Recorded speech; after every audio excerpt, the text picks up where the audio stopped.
Hello, good morning and welcome to Sophy Ridge on Sunday. Now, it feels like the Prime Minister has plenty of number one priorities at the minute, but solving the strike crisis is surely top of the pile. The Nurses' Union says twice as many of its members will walk out next time.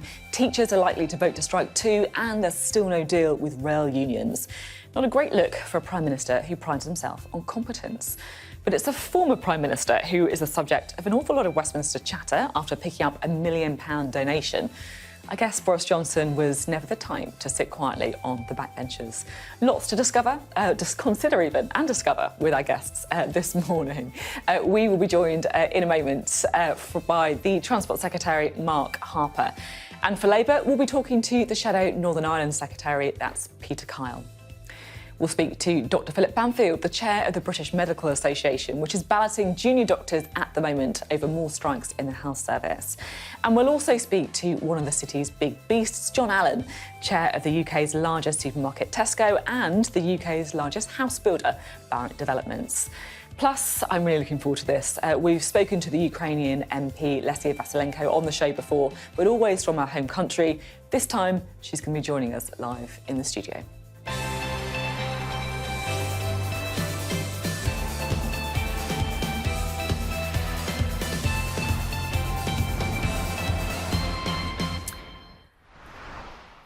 Well, an absolutely packed show today. So let's start, shall we, with those strikes across public services and the railways. Just a few moments ago, I spoke to the Transport Secretary, Mark Harper. Yesterday, 2 schoolgirls and 4 women were shot in a drive-by shooting in London. A girl of 7 is fighting for her life. And of course, this comes off the back of shootings in Liverpool. Ellie Edwards, 25-year-old, killed 9-year-old Olivia Pratt-Cabell. Does Britain have a problem with gun crime? Well, look, I can't comment on, obviously, on this terrible case yesterday. There's obviously a live investigation underway. But look, it's one of the reasons why we've recruited 15,000 more police officers since 2019, since the election, when we made that commitment. And also we've seen an effect from that in London, for example, which is where this latest case was. We've seen the police seizing a significant number of weapons, and we've seen a reduction in violent crime of 7%. But obviously, each individual tragedy is terrible, and my thoughts go out to those families concerned. And I know the police will be looking at this case and making progress as fast as they can. Is it too easy for people to get guns? Well, look, we have incredibly tough laws in this country about people not being able to get guns, and obviously it depends on them, right? But then it obviously depends on incredibly good policing, which, as I say, is why we've recruited more police officers to make up for the shortfall for the numbers that were cut. We've recruited more police officers, and that's why we've seen a reduction in violent crime, and I hope that a positive trend continues. OK. Now, teachers have backed plans for a strike next month. They say it's likely to follow the pattern of the rail union, and you, of course, know more than anyone how disruptive those rail strikes have been. What impact could strikes in schools have? Well, look, first of all, we don't know that. We've seen some briefing in some newspapers. The only ballot result that we have seen for a teachers' union actually was that it didn't reach the threshold, and therefore they're not able to, I think that was the NASUWT, are not able to actually go out on strike. But clearly, any strikes, anything disrupting children's education would be very regrettable. Children obviously had their education disrupted during the COVID pandemic. The last thing we want to see is children's education disrupted. Now, that's why the Education Secretary, for example, and her team met teachers' unions to talk about the government's evidence, the independent pay review bodies, and to listen to the concerns that teachers have got. And that's what the government wants to do. It's back to the independent pay review bodies, and it wants to listen to the concerns that teachers have about, about education. I want to talk about the pay review body in a moment, but, the National Education Union says that pay has fallen by 23% relative to inflation since 2010. It's a complaint that's echoed in our health service as well. We read today that the nursing union has said that twice as many nurses are going to be walking out in February. I mean, what impact could that have on patient care? Will safe numbers be maintained? Well, look, on the health service, again, we've put a significant amount of money into the health service in the autumn statement, an extra £14 billion, and in fact, not just into health, but also importantly into social care, because that's one of the things that's causing some of the delays in A&E. On pay, we've supported the independent pay review bodies. So on the health service, this is really important. There were recommendations that, for example, would see the starting salary of a nurse increase by £1,400, and we accepted those recommendations in full.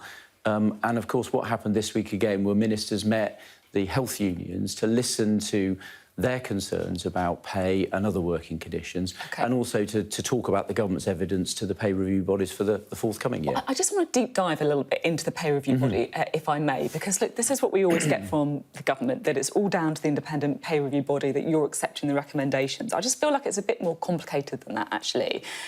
So in your letter to them last year, you said it's vital that planned workforce growth is affordable and within the budget set, particularly as there is a direct relationship between pay and staff numbers. And it's the same with this year's letter. So in this year's letter, you say it has to be within the budget set. And then you go on to say, in the current economic context, it's particularly important that you also have regard to the government's inflation target, which is 2%, when forming recommendations. So you're effectively saying, look, guys, this is what we budgeted for pay. If you go over it, people are going to get sacked and you're going to contribute to inflation. Doesn't sound that independent. Well, no, we've set out the context, which is we've set out what the health service budgets are. And as I said, we've put an extra £14 billion into that. And there are significantly more nurses and more doctors. But it doesn't have to be in that order, does it? You could get their recommendations first before you set the budget. I think it's That's actually what the pay review body say would be a good idea. I think it's important to set out the context. They should know what the overall economic context is. That's part of the government's evidence. The other thing they look at, they're specifically tasked to look at recruitment and retention. So that's one of the things, for example, the unions have said they're concerned about. That's another important thing the pay review bodies look at. So they look at workforce planning.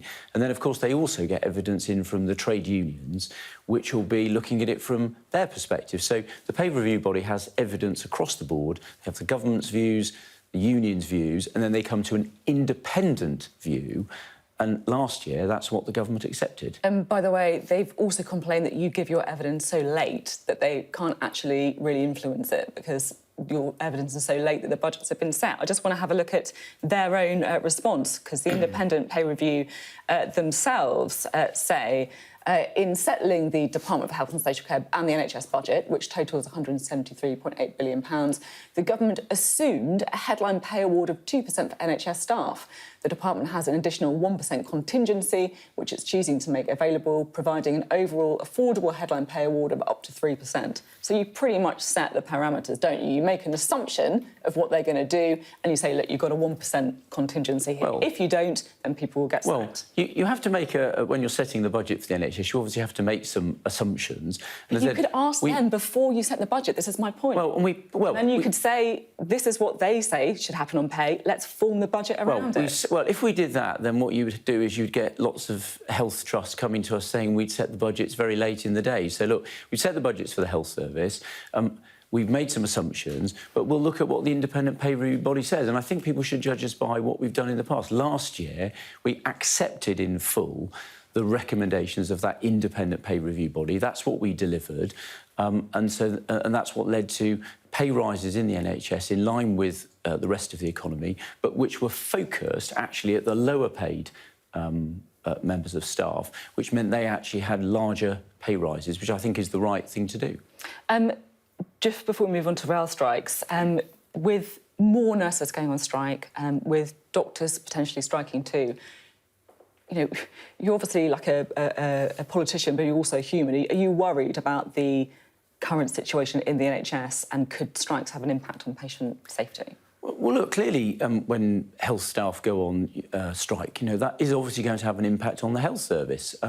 We have to put detailed contingency plans in place, working with the NHS and health service managers to make sure we can still deliver safe care even on days when there are strikes. But there is clearly an impact when significant numbers of staff don't come to work. What is that impact then? Well, the impact can be seen from the fact that, you know, take ambulance services, for example, people have to wait longer for an ambulance to turn up, and that's, of course, regrettable, which is why health ministers are sitting down, listening to the trade unions, We'll accept the pay review body. We accepted the pay review body recommendations last year, and we look forward to ones this year. We're very committed to delivering on those, and that's why we put a huge amount of extra resources into the health service. OK, let's talk rail strikes, shall we? There has been some talk of potential progress this week. This is how it's been reported. Train operating companies are set to make a new offer to striking rail workers this week after receiving a revised mandate from the government.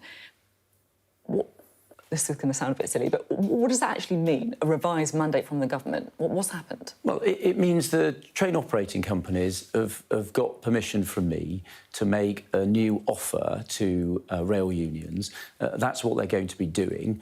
That's what I was asked to do. That's my role in the process. But it's important now that we give some space for the employers, so that's the train operating companies and Network Rail, to continue having discussions with the RMT to try and reach a conclusion. You know, we've had two of the unions have settled already with Network Rail. I want to see, hopefully, the RMT be able to do so and to settle with the train operating companies. And there are also offers, and I hope discussion is going to be underway with that. So the train operating companies do need your permission then to change well, they've got a revised mandate to make an offer to the trade unions to cover both pay, but also, importantly, reform. And as I've said to you before, you've got to have pay and reform. And on reform. And they'll be having those discussions this coming week. On reform, is it true that you've scaled back the insistence on driver-only operated trains? No, we've been very clear. Reform's been on the table all the way through. The whole issue about driver-operated trains, I mean, they've been in existence, frankly, since I was a teenager, which I'm afraid is quite a long time ago, in the 1980s. 55% of passengers travel on trains where driver-only operation is already in place. So this isn't a new thing. No, our general position... You're moving more towards it, right? Is that insistence been dropped? Our general position on reform is that reform is still incredibly important, because it's by having generational reform on the railways, both Network Rail and the train operating companies, so we generate the savings to pay for the pay awards to staff and still have a financially sustainable railway. It's interesting, isn't it? Because we spend an awful lot of time talking about trains, whether it's rail strikes, HS2, but obviously the majority of journeys in the UK taken by bus and also by road. Yeah. Do you think that HS2 needs to be re-looked at? It takes an awful lot of money, right? Well, look, I think your general point is well made, and I've been very clear about that in the department. It's the Department for Transport, not the Department for Trains, and I'm very clear that most people, for most of their journeys, travel by road, as you said, either by car or by bus. Buses are actually incredibly important form of public transport, but I think we should do all of the things. I think actually HS2 is an important investment, and sometimes people forget, partly because of the title of it, but actually the most important thing is about the capacity improvements that it puts in place. So no change, HS2. The government's made it clear, the Chancellor made it clear in the autumn statement that the government remains committed to delivering HS2. It's about improving the capacity of our rail network, which is important, because otherwise it's going to become congested in the years to come. But that continues, but so does investment in our regular rail services and also, very importantly, in our bus and our road network. Now, just to move on to one other story that's been being covered a lot today. Iran has executed a British Iranian national after accusing him of spying for the UK. Now, you've announced some pretty limited sanctions. You've temporarily withdrawn Britain's ambassador to Iran for further consultations. Is that it? Well, look, the Foreign Secretary was very strong in the language that he used about the brutal killing of Mr Akbari, and obviously our thoughts are with his family. We've recalled the ambassador for consultations, and I think the Foreign Secretary is going to call in the Iranian chargé d'affaires, their most senior diplomatic official in the UK, to make our views very clear to the Iranian government. And I know the Foreign Secretary is going to be thinking about what more we can do, but we've made our position very clear in the strongest possible terms about this brutal act, and it just shows up, I think, the sort of regime that the Iranian government is. What kind of regime are they, then? Well, they're a regime that has treated one of their own citizens, a dual national, in this incredibly brutal way, and that's not acceptable, which is why, as I said, the Foreign Secretary has made the British government's views very, very clear indeed. Both the Foreign Secretary and the Prime Minister made very clear that this was a brutal act and that we're going to take further steps. You are going to take further steps then? We're going to think about what more we can do and using our diplomatic influence around the world to make it very clear to the Iranians that this sort of terrible behaviour is unacceptable. We're opposed to the death penalty in all circumstances, and we condemn this brutal act. Now, Boris Johnson registered a donation of £1 million this week. He's still considering a comeback, isn't he? Well, I don't know what Boris Johnson's thinking about doing. You know, he's out making money on the speaking circuit. I'm very clear the Prime Minister is focused on the priorities of the British people in terms of halving inflation, growing the economy, cutting NHS waiting lists and stopping small boats. Those are the priorities of the people. That's what the Prime Minister and the government is focused on. That's what we're spending our time thinking about, rather than thinking about what former Prime Ministers are doing. Come on, though. You know, people don't donate £1 million to MPs who are just going to be sitting quietly on the back benches, do they?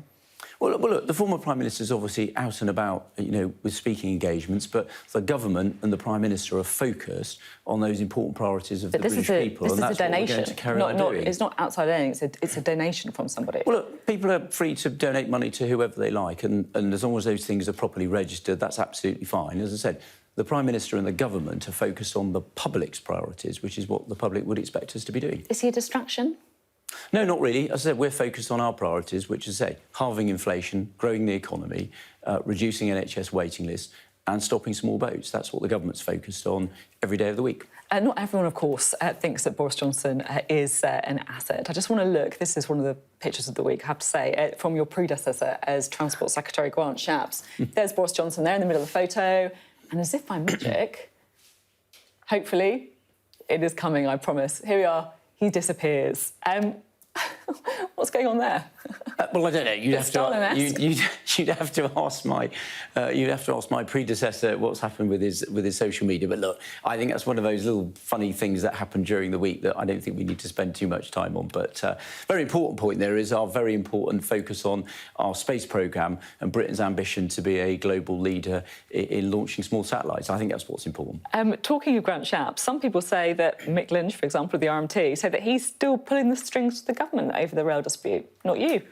No, well, that's not correct. I mean, you'll know since I became Transport Secretary, I met all the trade union leaders. I was very clear about making sure we had a new and improved, fair, reasonable offer on the table.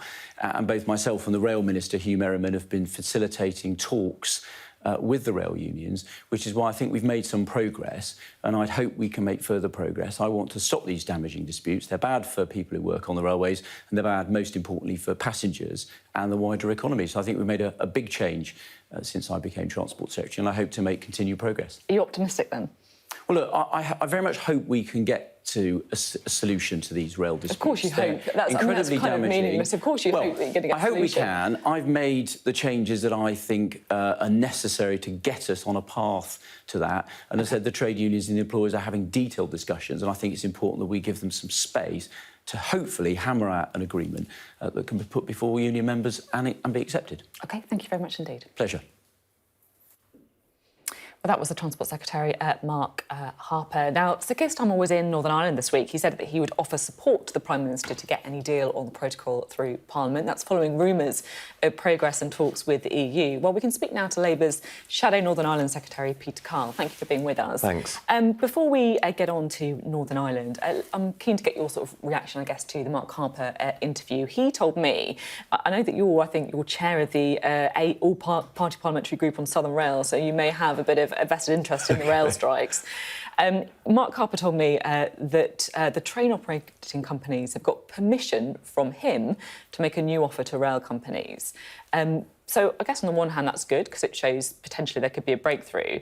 But do you think that also perhaps supports the union's argument that it is the government that effectively is pulling the strings here? Well, it always has been. I mean, if you look at, you mentioned the Southern Rail, I mean, the GTR who runs Southern Rail and Thameslink, they are actually, it's a contract, not a franchise. And that's now the system which is most broadly right across the country. And it means that they can't do anything without the government saying so. So government sets the fares, sets the time scales, the government sets the stations that each train has to stop at. So the idea that for the entire summer, when all of this unrest was fermenting between staff, workers and unions and the government, when Grant Shapps refused to engage or even meet with unions, it was a really missed opportunity. He should have been round the table. He should have been engaging. The government should have used the influence it has to try and broker some of these deals. So it's good that he's starting to now, but it is an acknowledgement we've had a wasted year. On the strikes, we've had months of rail strikes. Nurses are saying that more nurses are going to be walking out next month. Teachers are balloting for action too. Are public sector workers right to be taking industrial action? They have the right to take industrial action, and it's completely understandable as to why they are. We have had the biggest, sharpest, longest fall in real-term wages amongst workers across the public sector. So we understand what the challenges are, and that was going into COVID. After COVID placed enormous stresses and strains on public sector workers, and now we've got the cost of living crisis as well. We can't just look at this in terms of the relationship between workers at their actual jobs. Workers back home, their rents are going through the roof, the energy prices are going through the roof, food costs going through the roof, because our economy is being fundamentally mismanaged, and then they have these challenges at work with the pay, which in real terms has been cut over the last decade. So the mismanagement of the economy is driving this. So it's not surprising that it is spreading from one public service to another and damaging our economy from top to bottom. I mean, I guess just to put the government sort of come back to that, they would say that above inflation or inflation matching pay rises end up stoking inflation. I'm sure you'll have a view on that as well. But I'm just keen to find out what Labour would do, because look, if you look at the polls, you are in line to be the next government. Nurses, for example, looking for a pay rise of around 10%. Is that reasonable? Well, the interesting thing is that the nurses went into these negotiations asking for inflation plus 5%. And, of course, we in the Labour Party were honest. The economy is in a mess because of the way it's been managed, particularly in the last year with the mini-budget, which blew a hole in it. So we were very honest at the outset and said that that was unrealistic and Labour would not be able to deliver those sorts of things. Now, the nurses have already moved that down to, I think, 10% as their negotiating stance. These are things that are coming out in public. These are things that should be resolved by negotiating in private between employers and the unions. Just to pull you back to the question, because I do think it's really important. I can understand why you say, look, this is all about the mismanagement of the economy. We totally get why public sector workers are striking. Look at their gas bills. What would you do? What is a fair pay rise? Well, first of all, look what we did do during the 13 years of the last Labour government. I don't want to look at what the last Labour government did. I want to look at what the future Sophie, we are that same Labour party. Would do. We are that same party. We're the party that respects the public finances. We're the party that gets the economy growing, firing on all cylinders. And we're a party which knows how to manage public services and deals with pay and conditions. So if we were negotiating from now, we would have open negotiations between government and the public sector workers via their unions and with their unions, and we would include pay and conditions in those negotiations, because clearly that's what the unions are asking for, that's what they need. We know that the unions are moving, are willing to move. You can see how the nurses' unions have moved quite considerably from their starting point. The government has to move as well and go in and actually be willing to have negotiations. What would you do? Well, Sophie, we're talking about statecraft here. Why is Northern Ireland in such a mess? Because of a failure of statecraft and neglect from the government here. Why is it that when the Prime Minister goes to Scotland, he comes back empty-handed and acrimony and positions widen, they don't heal? Because we have a government that can't do statecraft 101.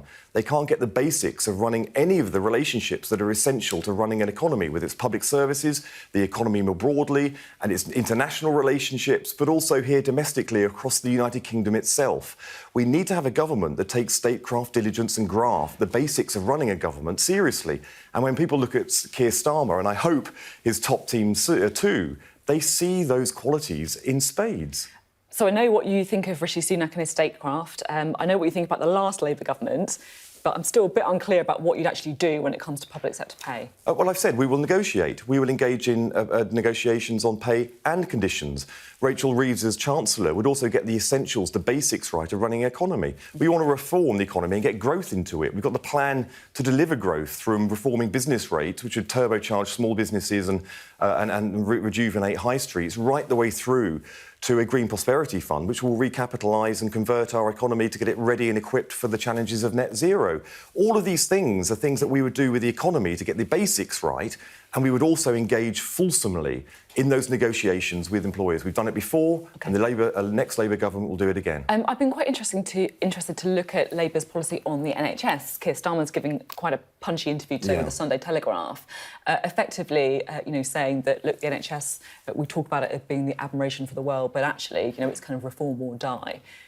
Do you think we need to be a bit more honest, I guess, in politics in Westminster about the state of the NHS? Well, I think Keir, in his article today in the Telegraph, he's been quite starkly honest. It's not the envy of the world. In fact, the world's relationship with the NHS at the moment is a difficult one because we are now recruiting more doctors from abroad than we are actually producing through training back home. That means that, that the government have turned our NHS and our country into a parasite. We're going around scouring the world looking for talent to bring back to our NHS because we're failing to produce these doctors and nurses domestically. Now, we have a plan by cancelling the non-dom status to fund the doubling of training of doctors, nurses and midwives, and it will be the biggest growth in training in the history of the NHS. But that's the basis of the plan to tackle the workforce challenges we have. We also need to reform the pensions for doctors. We're working with the BMA on that so we can make sure that people aren't forced to take early retirement and we can get people who have retired back into the service. I'm interested, you say that we're acting a bit as a parasite, taking doctors and nurses from other countries. Do you think there's something almost a bit morally dubious then with almost like going to countries, many who are poorer than the UK, and taking the doctors that they've trained? It's not the sign of a healthy economy, the economy of our NHS, that we are so dependent on taking talent from the rest of the world and we're incapable. Britain, in the 2020s, is incapable of producing enough doctors for our own needs domestically. So what the Labour Party will do is double the training of doctors and nurses. This government cut 3,000 training places from our universities and our training facilities in the last year at a time when we need to double it. So this is, again, the mismanagement of our NHS and also a failure to think long-term and strategically about the future of the NHS. Because if you're not training enough doctors now, then in 5-10 years' time, we're still not going to be able to tackle the problems that we have today. That's why we need to get a Labour government in there with a plan, a fully costed plan, to get the doctors and nurses and midwives into our NHS that we need, who are trained here in our country. I want to talk to you with your Northern Ireland hat on now. There's been lots of discussion about the protocol, for years, basically, right? You obviously have conversations with people on different sides of the debate. Is it your sense that we might be edging closer to a resolution? Well, we're certainly hearing that negotiations are going better than before, but we keep on hearing these briefings. We've had 18 months of discussions about mood music rather than content. So we really just need to see what is going to be delivered by these negotiations rather than just constant negotiations on the tone. It shows just how poor this whole process has been, that we've had a year and a half of conversation about the tone of conversations rather than the content of the conversations. And you're willing to back the government, effectively, on this? So the government published its command paper with all of its negotiating stance 18 months ago. The EU did so 15 months ago, and there's a big overlap in the middle. It's about data sharing. It's about the difference between whether we have a fast track or a green lane. We've spent 18 months negotiating over something which really should be dealt with in a matter of weeks, not years. It's extraordinary to me that the previous generation, led by Tony Blair, delivered peace in Northern Ireland. This lot can't get a prawn sandwich across the Irish Sea. So we really need to just get round the table and negotiate, because Northern Ireland has suffered from neglect from this government here, and the fact that every time we have conversations, positions widen. We need to bring people together because Northern Ireland suffers most. It always does when things go wrong in the United Kingdom. Northern Ireland suffers most. Just finally, you not only supported a second referendum, you even moved a motion for it in the House of Commons in 2019. You said you felt hurt, angry and betrayed when it didn't get enough support. Has Brexit made us poorer? Actually, the Brexit deal that Boris Johnson negotiated has made us poorer, and we need to address that. Keir Starmer's been really clear about this. We need to build on that deal. For example, did any Brexit make us poorer, do you think, though? I think what we could have done is just fully explored our potential outside of the single market, and that's what the Labour Party aspires to do. I don't think we've touched the sides as a country of what is possible outside of the single market.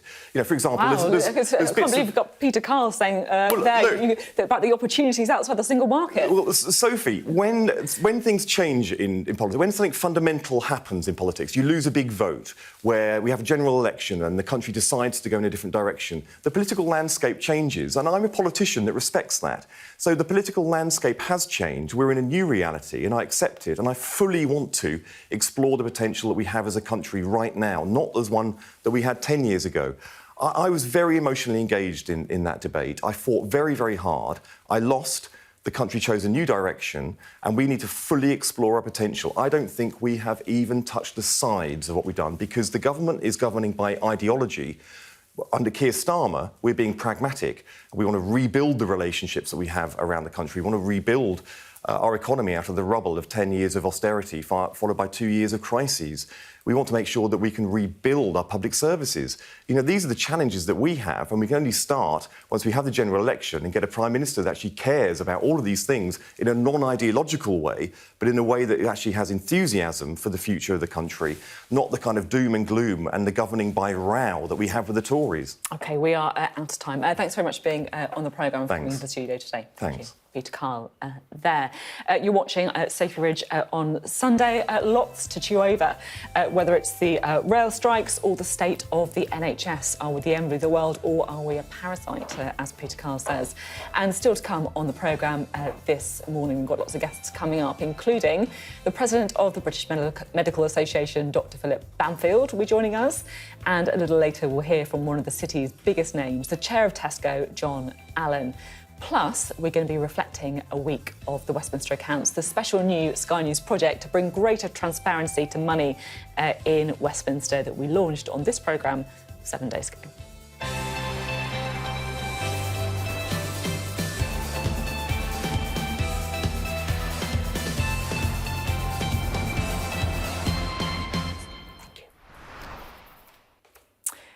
Well, the state of the NHS will remain the biggest concern for many people. There was yet more worrying data this week showing just how long people are waiting for treatment. And of course, it means solving the strike crisis is ever more pressing. The Royal College of Nurses says that twice as many nurses could walk out next time. Well, the British Medical Association is balloting junior doctors now over a future strike. Its chair, Dr Philip Banfield, is with us now. Thanks so much for being with us. Good morning, Sophie. First of all, can you just give us a bit of an honest appraisal about what it's actually like to work at the NHS right now? Well, our members have never seen so much stress, so much moral injury from not being able to undertake the care that they're so desperate to give.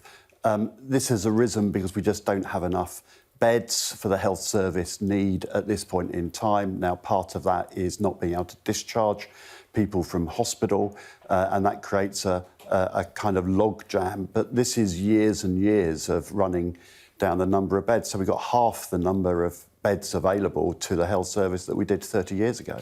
You talk about years and years. I think that is quite important, isn't it? Because the government often talks a lot about COVID and says that this is part of the knock-on effect of the pandemic. Is that right? What the pandemic has done is aggravate a situation that was deteriorating, and we have been highlighting really for 10 years or more. So, you know, if you look at the figures, the waiting list had gone from 2.6 to 4.4 million before the pandemic. You know, it's gone over 7 million now. This is an absolute national scandal. And we spoke on the programme last week to the chair of the sort of acute emergency medicine, and he was talking about the fact that this basically means people dying. If an ambulance can't get to them in time, if they're waiting for A&E, you know, is that the brutal reality of it? That's a really good word. It is brutal on the front line at the moment. We see our GP colleagues, you know, buckling under the weight not only of people who are worried about things that are going on now, but they're bearing the brunt of the backlog because, you know, people keep going to their GP. And what does that mean? Does that mean, like, you know, hundreds of people trying to call at 8 in the morning to try and get an appointment and failing to? Well, it does. I mean, it means that they're filling the face-to-face slots and having 30, 40, 50 online consultations as well to try and fit in. But what it translates to is, you know, patients making conscious decisions with their GPs not to go to hospital when they need to, because they don't want to languish on a hospital trolley. And my wife, who is a GP, had 12 hours on on an A&E trolley with chest pain, thinking that she was going to die on her own because I wasn't around at the time. And, this is the kind of trauma that is being suffered by patients, and the staff could not be trying harder.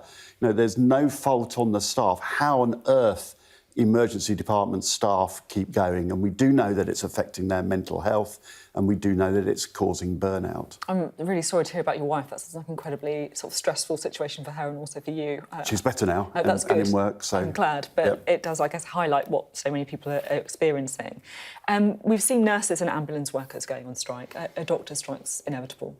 They're not inevitable at all. We're balloting at the moment, and the result will come in 5 weeks' time. And now is the time for us to get down with government and vice versa to find a resolution to this. Now, we met with the Secretary of State for the first time, but actually, now that we've done that, it was not as negative as I was expecting. There are things that the Secretary of State can do business with us over, and that would include trying to give back confidence in the pay review bodies, for example. But there are things, as he points out, that it's the Prime Minister and Chancellor who are controlling. And he made the same offer to us as he's made to the other unions, which is try and help him with the economic argument. And the economic argument is strong. We're spending a lot of money on locums with the fact that the health and wealth of the population is deteriorating, and that gap between the poor and the rich is widening, and that translates into an economic crisis as well. And it doesn't make sense to make people sicker, and we know that the country is getting sicker as a whole. Let's get people back into work, then they can pay their taxes. So, for me, it's a very straightforward market economics argument. Doctors are leaving the NHS.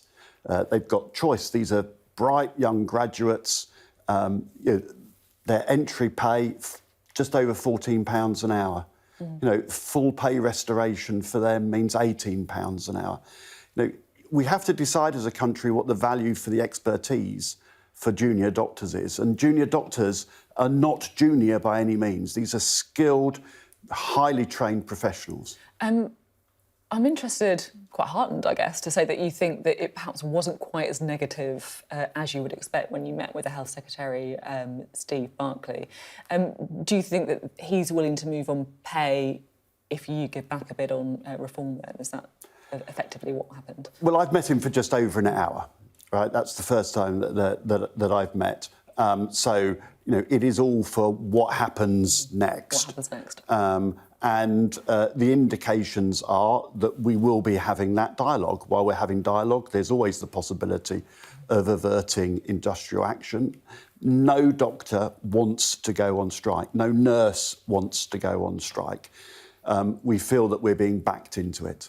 I'm interested to get your thoughts on Labour's position as well.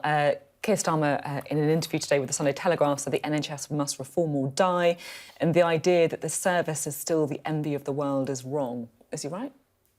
Well, when the NHS works, it is superb. But is it working right? now? You cannot beat it. And there are times when it works. It's not working for everyone.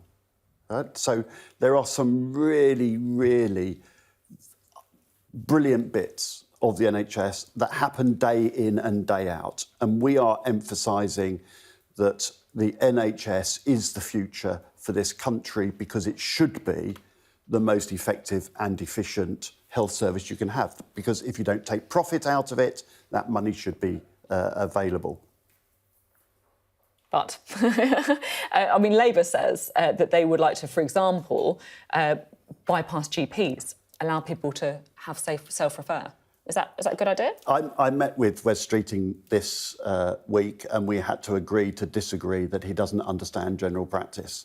And the GPs are one of the most efficient and effective parts of the health service in the way that they manage risk. They are superb at it. So you don't think that Labour really understands how the GP system works? Well, I think that they have a lot of work to do between now and an election. We have offered to help them with that. We'll do business with anyone who has the right policies. This is not about party politics for us as a BMA. So why is self-referral a bad idea? Because some people think, look, it's obvious, I can't get through to my GP, I can just self-refer, way more efficient.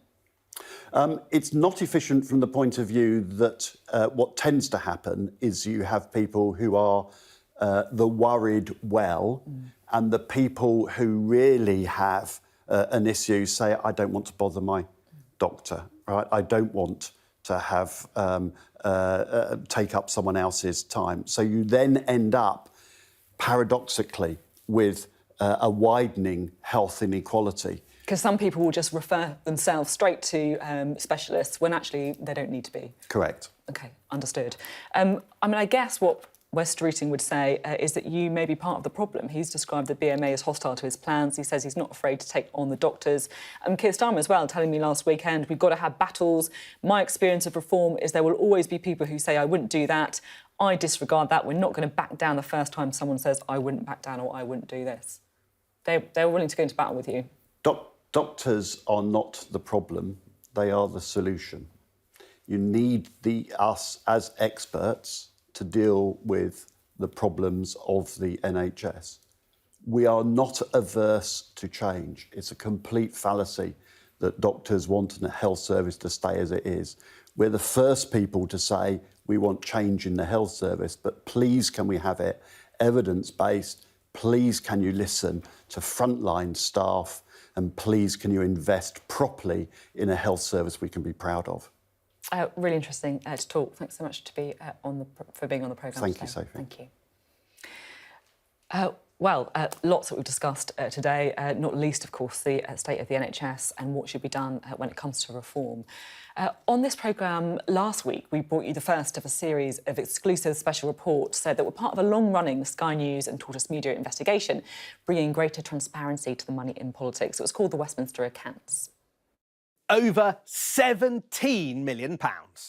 That's the total amount of outside earnings that MPs have declared in the course of this Parliament. The more transparency, the better. I think transparency is really important. Do you think that it is helpful to pull all this stuff together? Yes. In one database? Yes. For the first time, we can sort MPs in order of what they make from second jobs and other outside earnings.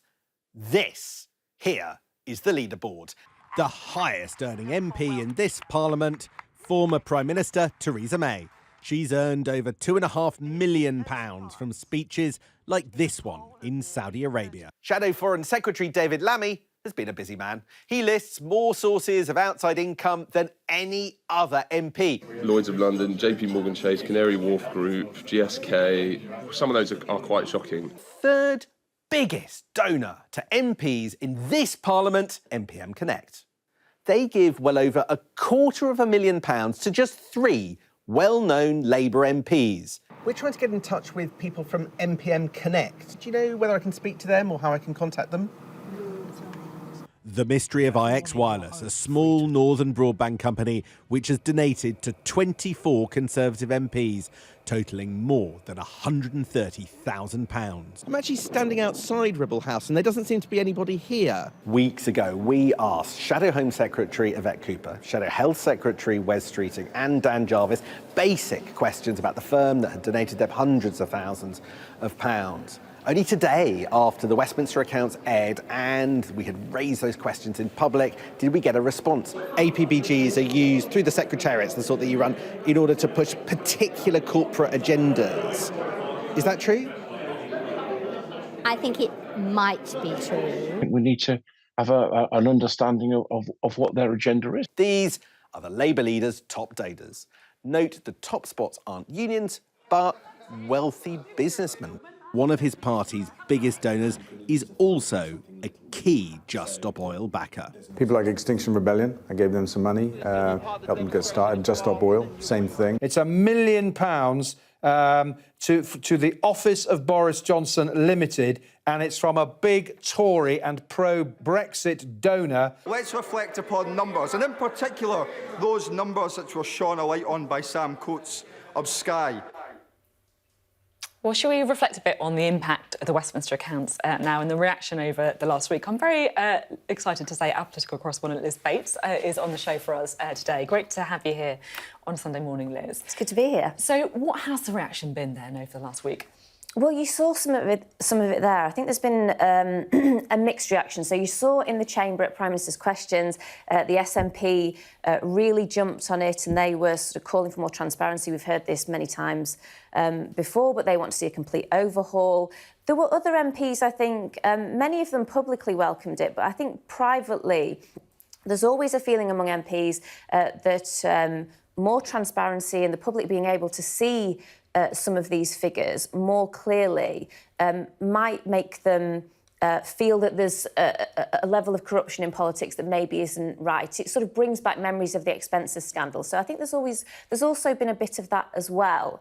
But I think what's clear when you actually look through the tools, and they're on our site, you can see many programmes that we've made about them, and they're very easy to access and use. An improved level of transparency will, in the end, I think, build back trust in politics. Because one of the problems, and this is what this project was trying to address, is that the information is out there, a lot of it is published, but when you go to look for it, it still feels like it's all over the place. Sometimes it's opaque, and sometimes when you do find it, it still feels difficult to understand. So I think that this project has done a really good job of bringing it all together, simplifying it, and creating now a tool that can give us the ability to ask further questions. Yeah, and you just have to look at some of the stories that have come out by people being able to access the information in such an easy and readily available way. Thanks for the analysis, Liz. We're going to be having lots more from Liz later on, because she's going to be back with us at 9:30 when we're going to take a look back, analyse our interviews on the programme this morning. So you have half an hour of Liz then, which is all good. Speak to you later, Liz. Thank you. Now, the economy. Inflation over 10%, don't need to tell you that. Energy and food prices rising even faster. The biggest squeeze on living standards in living memory. And the UK potentially on the brink of recession. Well, it's safe to say the economic picture is grim at best and a difficult reality for many people across the country. Well, we're joined now by one of the city's big names. He is a chair of the UK's biggest supermarket, Tesco, and the country's biggest house builder, Barratt Developments, John Allan. So really no one better to speak to. Delighted to have you on the programme. Delighted to be here, Sophie. Now, you're the chair of Tesco, had a pretty good Christmas by all accounts. But how hard are things for customers at the minute? Well, I think it depends on the customer. You know, there isn't a one-size-fits-all answer. I think customers are very savvy. They're working very hard to find ways of alleviating the impact of rising food prices so that they can trade down, they can use different ingredients, they can cook more at home as opposed to going out. But underneath that, of course, there are a large number of people who really are struggling to make ends meet. And we're very conscious of our responsibilities, not just to those who shop with us, but also those who can't afford to shop with us, which is why we support a lot of food banks, charities associated with that, etc. Are you seeing a change then in people's shopping habits? I was interested when you were talking about people shopping more savvily, you know, value items being bought more of. What's going on? Yeah, I think there's a whole series of mini trends, but they include people, you know, cooking more at home as opposed to going out, trading down from brands to own label. We've been advertising, showing people meals, simple meals they can construct with named ingredients and prices, which are on a per capita basis very low. We've been running ads telling people to check what you've already got before you go out and shop, because you may be buying things you don't need, and that contributes to food waste, which, you know, is massive still in homes. But of course, there are people who haven't got fridges stuffed full of food, you know, and they need help. It's really interesting to hear you say that. And what is happening with food inflation as well? Because it's interesting with inflation, you have the headline rate, but then obviously you have what's going on under the bonnet, if you like, with food inflation, but also particularly, you know, some of those staples as well. Yeah, I think, look, we're not in the business of making forecasts about food inflation. I did about a a year ago, a bit over a year ago, and more by good luck than good judgment, happened to get it right. And I made a vow then that I would. Well, after you got it right, we want to hear more of it then. That's, no. But that was a fluke, frankly. My chief executive, when he announced our results last week, said that our hope was that the peak of food inflation would probably arrive around about the middle of this year. But frankly, that's an aspiration as much as a forecast. And that doesn't mean prices will start falling. It means they hopefully will stop going up nearly as fast. So we're way off the peak. I think we've got some way to go to get to the peak, and then prices will still probably continue to rise more modestly. But who knows? You know, and it's a function of all sorts of things that are beyond our control: energy prices, what happens in the Ukraine harvests, and so on. So we will see. But you know, we and I'm sure other supermarkets will continue strenuously to help our customers cope, you know, with the fact that prices are still going up. For example, we've locked 1,000 prices until Easter. So that's 1,000 prices that people know are going to be the same at least until Easter. Rishi Sunak says he wants to halve inflation this year. Do you think that's achievable? I'm not qualified to make that judgment. I mean, it'd be wonderful if it happened. I think inflation will go down. But remember, halving inflation still means prices rising at maybe 5 or 6%, which I think would seem terrific in comparison with now, but prices would still be going up. And actually, if you're on the breadline, that's still getting harder for you. Indeed. So I think I think inflation will start to come down, but just how much and when, I think I'm not brave enough to forecast. That makes sense. Just the final sort of forecast question, if you like, and this is a soft one, don't worry. The economic growth figures for November, which were released this week, were actually surprising, like better than some people expected. Do you think that we should have a slither of optimism, I guess, that the landing may be softer than we think? Well, I think a sliver. But, you know, individual months' figures can be, first of all, they get adjusted subsequently. They don't always end up the same as they start. The World Cup may have helped. People were, you know, buying large amounts of, or staying in and buying large amounts of beer or whatever to celebrate. So I wouldn't read too much into these figures, but one's hope would be that if we do have a recession, that it's a relatively mild one and not too prolonged. But, you know, that's a hope rather than a forecast. We have talked a lot about inflation and what it means for people's budgeting. Obviously, the big worry is that people's pay isn't keeping up with inflation. What's Tesco's policy been when it comes to pay? Well, I think we had our normal pay settlement in the, you know, second quarter of 2022. We then realised that with rising inflation, that wasn't adequate. So we had a second round of negotiations with our unions and our colleagues, and we ended up, I think, with a overall rise for our colleagues on the shop floor of around 8% last year. And we've told them that we will start this year's negotiations earlier, in fact, in the next couple of weeks, so that if it is necessary to make a further adjustment, and I don't want to anticipate that, we'll be in a position to do so. So we think it's important to keep up with events. And, you know, you mentioned my relationship with Barratt's. Barratt's have done something similar. You know, we've added extra one-off payments to our people because, you know, if you are at the lower paid end of the spectrum, this is a cost of living crisis is a really tough thing for people to get through. It's much easier for higher paid people, which is why both the businesses I've been involved with, the salary rises for management have been low single digits, because the view is they can afford to, they've got enough in the pot to be able to cope with a rise that is below inflation for a time. I mean, I have to say, the contrast between Tesco and Barratt revising pay settlements and what's happening with the government sticking with the pay review bodies settlements, it's quite stark. Well, yes, I think.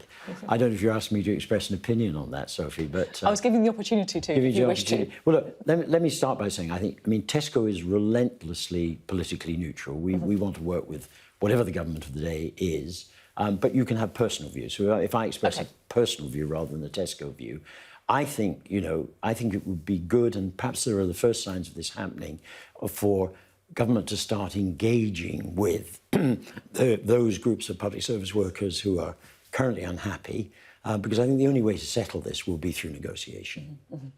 Understood. There's also anecdotal evidence of people leaving jobs in the public sector, like care work or nursing, and coming to work in supermarkets where they may feel that their pay is competitive and that their working conditions are frankly better.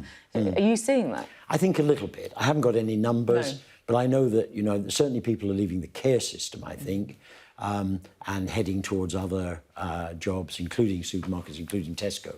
I'm not sure about nurses.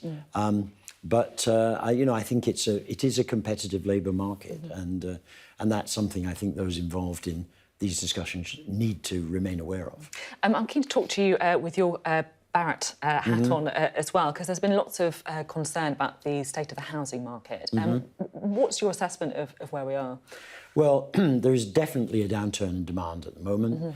I think the rise in interest rates in the early autumn spiked rises in mortgages, and that's actually put people off buying houses, understandably. This happens from time to time in the house building market. The house builders, I think, are perfectly capable of weathering this storm. We all tend to run with strong balance sheets, knowing that every decade or so there will be a year or two where there's a downturn. I think we'd like to see more government support, particularly for new home buyers, first-time home buyers. And we would like to see some reform of the planning system to make it easier to build, because the other thing that's inhibiting the house building sector at the moment is a planning system, which means you can't actually And we saw build. Conservative MPs blocking plan reforms as well. Well, precisely. I think the house builders are fit and strong and will survive. I'm concerned more about a lot of people this year will face, as the end of fixed-term mortgages come, they will face much higher mortgage payments, which will add another twist to the cost of living crisis for many families. Do you think we're really aware of just how difficult that crunch is likely to be?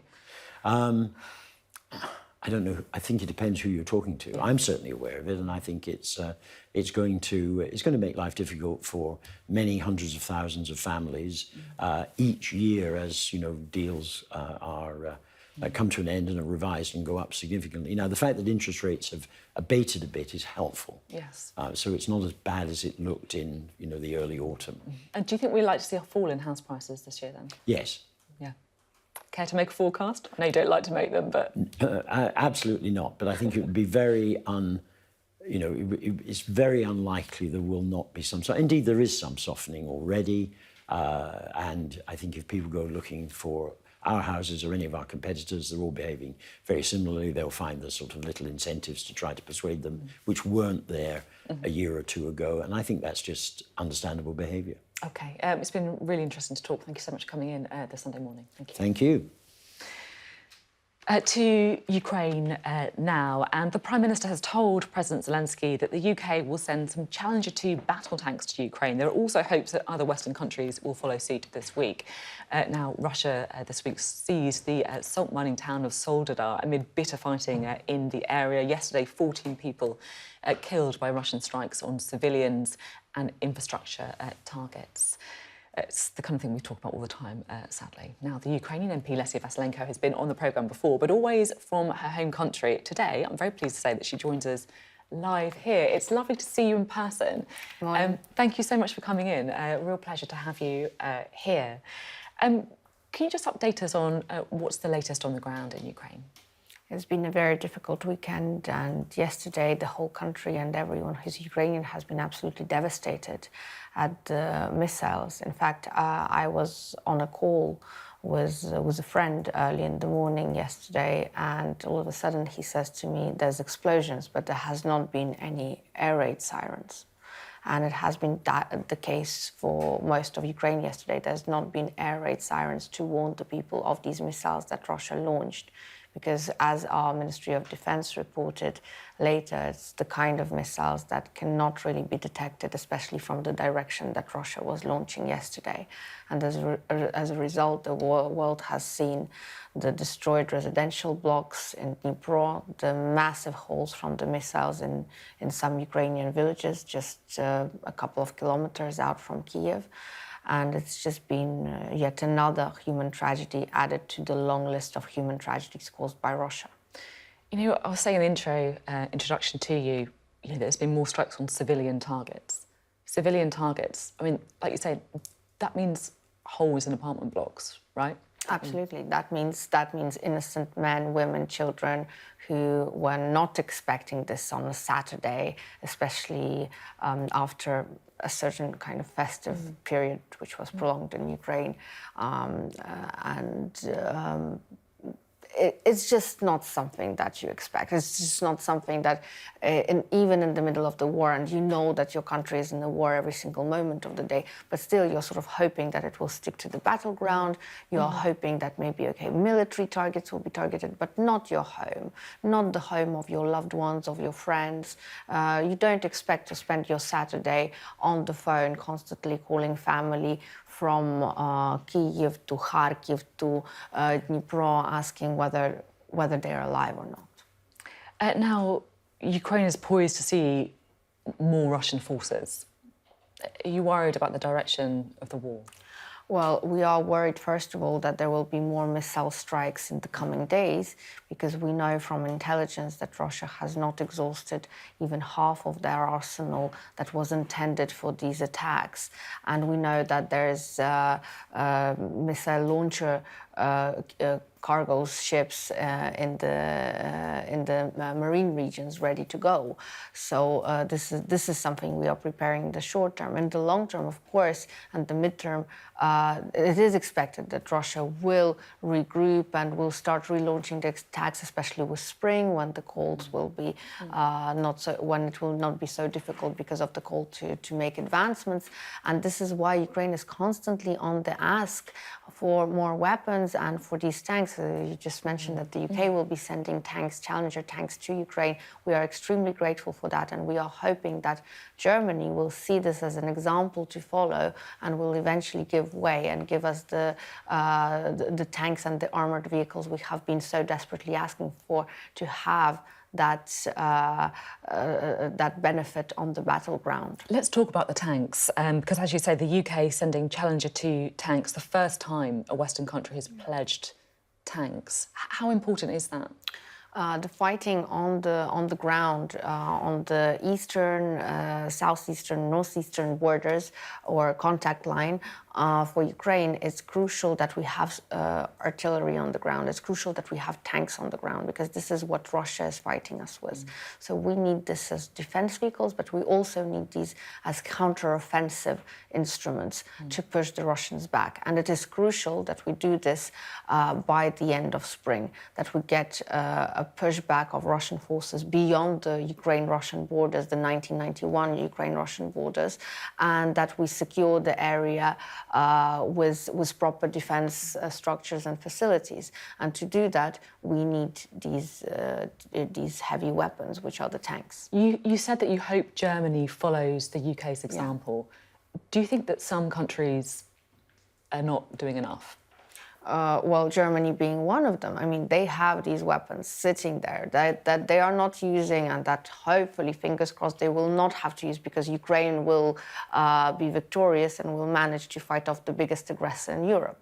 So for Germany not to have to use these tanks, they need to be in Ukraine on the ground fighting. And the same goes for every single country who still has weapons in the storage units, in the storage houses, and is stalling from giving them to Ukraine. Because the only threat in Europe at this moment, and one of the largest threats to security in the world, is Russia. And the only country that can physically stop Russia is Ukraine. And we are happy to do this on the ground, within our territory. We are happy to push back Russia within its borders, but we need the means to do it. And this is why the appeals from our Minister of Defense, from our Foreign Minister, from our President, from every single Ukrainian: give us weapons, give us the tanks, give us the anti-air weapons and systems that we need, give us the ammunition to go with. It's interesting, isn't it? Because, speaking to you today, making these calls, is it often the women of Ukraine who are having to come on programmes like this, who are having to speak to the politicians, to travel the world, because the men are fighting? It's definitely easier for the women to cross the borders, even if we're talking about women who are in politics, who are in people who are in politics or in government positions. It still is easier because the women are not, not eligible for a mandatory military service. So we are free to cross the border when we like. When it comes to the men, if you are from 18 to 60, the rule of thumb is that you are eligible for military service and you cannot leave the country as you please. You need to get authorizations, you need to prove that you will be coming back, and that the mission you're going to abroad is really, really necessary. So, of course, it's easier for the women to make these appeals. But regardless who's making these appeals, even if it's not Ukrainians who are making these appeals, I really wish that these appeals would be answered, because today the best humanitarian aid that can be sent to Ukraine is weapons to fight off the Russians. I was really struck by a photograph that you posted on Twitter just before Christmas. I think we can hopefully have a look at it. It's of you and your family. Can you just explain what's happening in this picture? Well, this is my youngest. She's a toddler, 18 months old, and we are in a makeshift bomb shelter from a basement in an apartment block just next door to ours. And the thing is, I was going out to the park with Sophia because to give her her nap, but she only naps outside. And all of a sudden, there were explosions, which started the stuff started blowing up somewhere very close to us, because these explosions were very much intense, and there was the smell of smoke, of sulfur immediately in the air. And as we started making our way back home, we were ushered in by people from the next apartment block saying, come in, you need to go into the basement right now. And this is exactly what happened. So her nap was interrupted. Of course, she's not sleeping there. And there you have my friend in the picture who's actually trying to entertain her with some Peppa Pig. It kind of blows my mind. You know, you talk about something that is so familiar and ordinary to so many people watching. You know, your toddler won't sleep, so you take them in the pram to try and take them outside. You know, you want them to be quiet, so you put Peppa Pig on the phone. And yet it's in such an extraordinary situation for a parent. I can't imagine, you know, I talk to you as a politician, but also as a mother. I just can't really grasp what people in Ukraine are having to go through. You know, neither can I, because it just doesn't sit well with the ordinary, with the normal life of a person living in the modern world.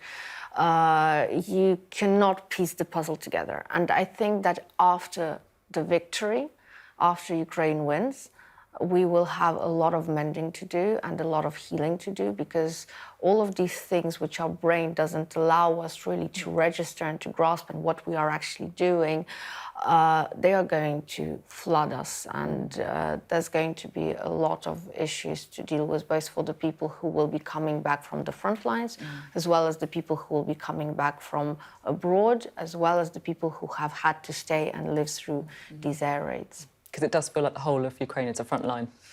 The whole of Ukraine is a front line, and it's a fact. And do you think that you can win then? Absolutely. We have no other choice. You have no other choice. We have to win this war for democracy's sake. This is an existential war. For Ukraine, it's existential because we want to exist, we want to live. So this is why we are fighting. But for people who are supporting us, for the UK, for example, it's an existential war because it's existential between good and evil. Who do you want to win? You want good to win.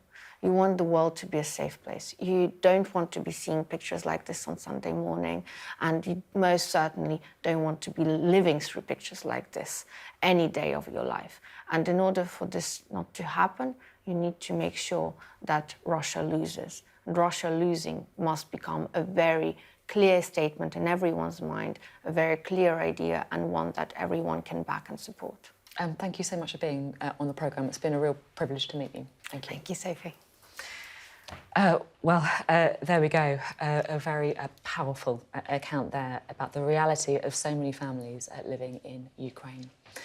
Just before we go, a quick reminder of our weekly podcast. If you scan the QR code on your screen right now, you can find the Sophy Ridge on Sunday podcast. You can subscribe so that it's in your feed every week, or you can also find it wherever you get your podcast as well. There's highlights from the interviews, some post-match analysis, a bit of an insight into how we put the programme together. And this week, we'll be joined as usual by our editor, Scott Beasley, and also our political correspondent, Liz Bates, will be giving us her take as well.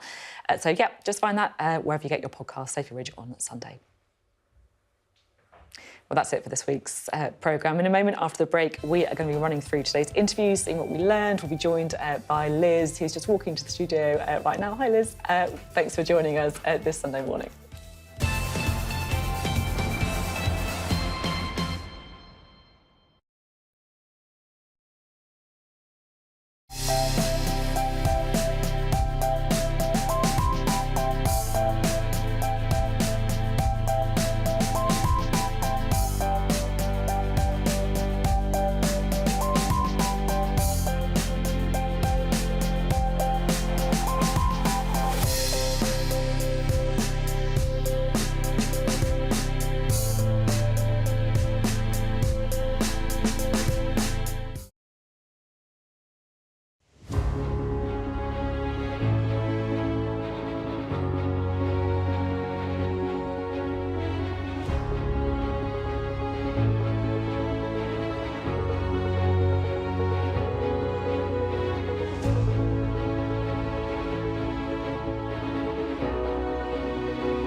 Hello and welcome to Sophy Ridge on Sunday, The Take, where we take a moment, look back at some of the interviews that we've had, a bit of an analysis as well. And I'm delighted to say that we have Liz Bates, our political correspondent, with us to talk us through all of the interesting political things. It felt like if you're going to sum up one thing that the programme was dominated by, it's strikes, whether it's the railways, whether it's in the NHS, potentially teachers as well. Do you think we're getting anywhere when it comes to strikes? I mean, first of all, I do think that it's absolutely dominating the political landscape, no doubt about it, and that's because it's having such an impact on people personally. We had it with the transport network for such a long time, and now it's moved into the NHS, and people really feel that very acutely, and that is why politicians, for them, it is top of their agenda. It absolutely needs to be sorted out. I think one of the interesting dynamics that is going on is in public there's real brinksmanship, I think, on both sides. From the government, they're putting forward anti-strike legislation. They've been very critical, particularly of ambulance workers who've gone on strike, and they've talked about people in the rail network going on strike, putting the entire industry at risk and the future of the industry. We've seen exactly the same type of language from some of the union bosses. But behind the scenes, negotiations continue. They keep coming to the table, and for a while there was a bit of stalemate. It does now seem that there are certainly the government is shifting when it comes to some of the reforms that have been discussed, and even on pay as well. And so I think that aspect of it is quite positive. But I do want to say as well, this is the first time, and I think you teased it out really well with Mark Harper today, that issue of whether the pay review bodies are independent. It's so important because it's something that the government says over and over again. They've really used it as a shield in this standoff. I think there is a question over whether there really is independence in that process, and I think that was laid out quite well today. Yeah, it's interesting, isn't it? Firstly, I actually agree on the potential progress. It feels like Mark Harper was kind of, I can't say anything, but... And then even Dr Banfield saying, yeah, actually, my meeting with the House Secretary wasn't as terrible as I thought it was going to be. So maybe I think you might be onto something there. With the pay review body, it's interesting because the government continually comes back to it, doesn't it? Saying that, look, these are the recommendations of the pay review body. And actually this week, our producer, Jared, did a really forensic look into the exchanges that's been going on. And so we were able to use some of it in the interview. Let's have a little listen to what Liz was referring to there. The pay review body has evidence across the board. They have the government's views, the union's views, and then they come to an independent view. The independent pay review themselves say in settling the Department for Health and Social Care and the NHS budget, which totals £173.8 billion, the government assumed a headline pay award of 2% for NHS staff. The department has an additional 1% contingency, which it's choosing to make available, providing an overall affordable headline pay award of up to 3%. So you pretty much set the parameters, don't you? You make an assumption of what they're going to do, and you say, look, you've got a 1% contingency here. Well, if you don't, then people will get sacked. Well, you have to make when you're setting the budget for the NHS, you obviously have to make some assumptions. And you could ask them before you set the budget. This is my point. And then you could say, this is what they say should happen on pay. Let's form the budget around it. Well, if we did that, then what you would do is you'd get lots of health trusts coming to us saying we'd set the budgets very late in the day. Yeah, it's difficult, isn't it? Because it does really feel as if the written exchanges they're having with the pay review body, they're saying, look, these are the parameters, and watch inflation, and do be careful, because if you do go over the budget, then that's going to have an impact on workforce numbers. Yeah, absolutely. And I think what's quite clear, and you brought it out very well there, is that... Excellent. You can come again on the programme.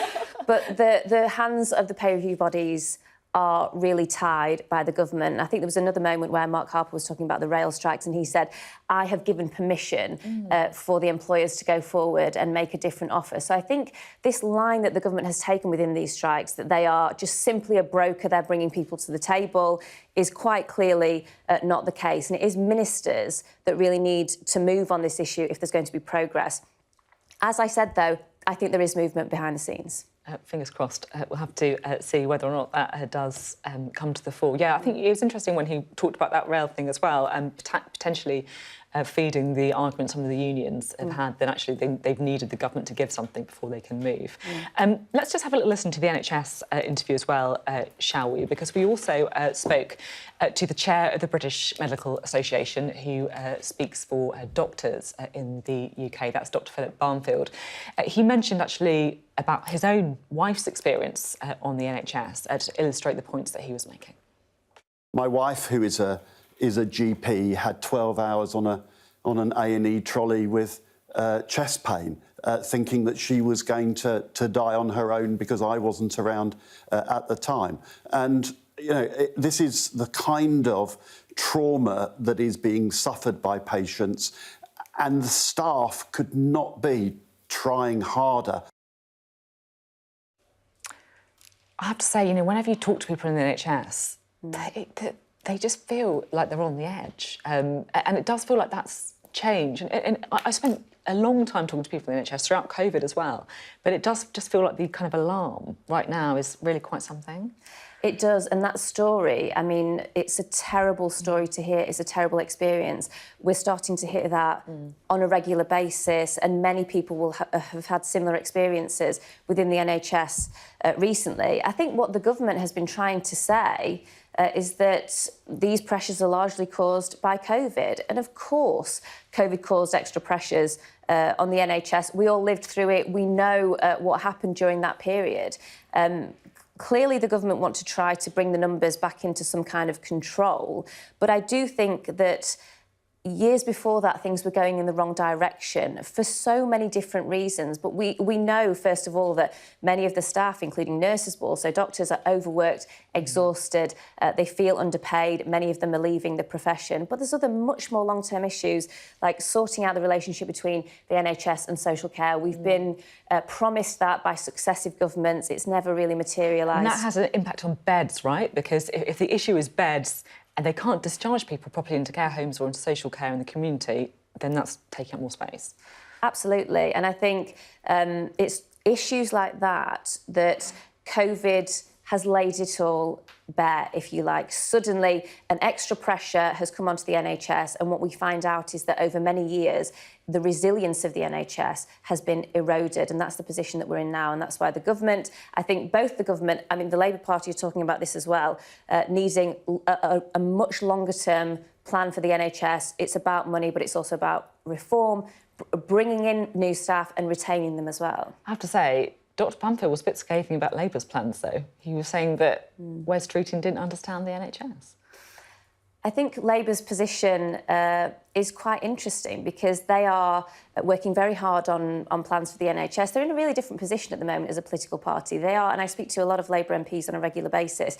For a long time, I think they felt really resigned to opposition, and so they were just throwing criticism from the sidelines and never really thinking about what they would do in government. Now they are really starting to believe that they will form the next government, and so they're putting plans in place. I think Wes Streeting in particular, but the party generally, have taken an approach when it comes to the NHS. They want to reform it long-term, and they want to, in their words, make it about patients rather than about doctors. And so I think they've been butting heads with the BMA, and I think we'll see more of that in the future. And I guess maybe that's what they say, you know, you've got to annoy some people if you're going to push reform through. A battle that they're willing to have. Really interesting.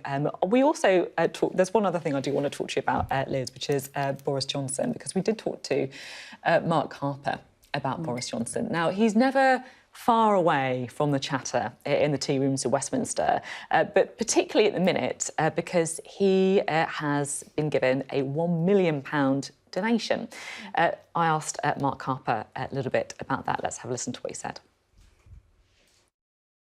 Well, I don't know what Boris Johnson's thinking about doing. You know, he's out making money on the speaking circuit. I'm very clear the Prime Minister is focused on the priorities of the British people in terms of halving inflation, growing the economy, cutting NHS waiting lists and stopping small boats. Those are the priorities of the people. That's what the Prime Minister and the government is focused on. That's what we're spending our time thinking about, rather than thinking about what former Prime Ministers are doing. They'll be thinking a bit about Boris Johnson as well, though, won't they? They always are. They can never stop thinking about Boris Johnson. And you also asked Mark Harper, I think, is this a problem? Is Boris Johnson a problem for the Conservative Party? And he said, no, absolutely not. Boris Johnson is a problem for the Conservative Party. The spectre of Boris Johnson looms large, and I think there has been discussion. We had a story this week from our political correspondent Joe Pike. He had heard that Boris Johnson was saying to Rishi Sunak, find me a safe seat or I'll run against you. If you lose the next general election.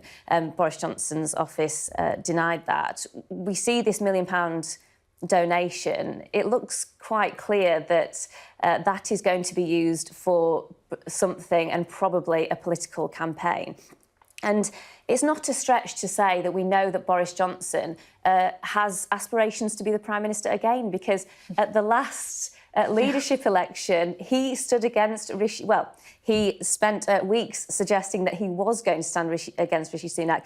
Then he pulled out at the last minute and said the timing wasn't right, which suggests that we will see at some point, I think, another bid for number 10 by Boris Johnson. And when do you think the timing might be right? You know, might he be waiting to see if the polling doesn't change, what happens with the May elections, after Rishi Sunak loses, if he does?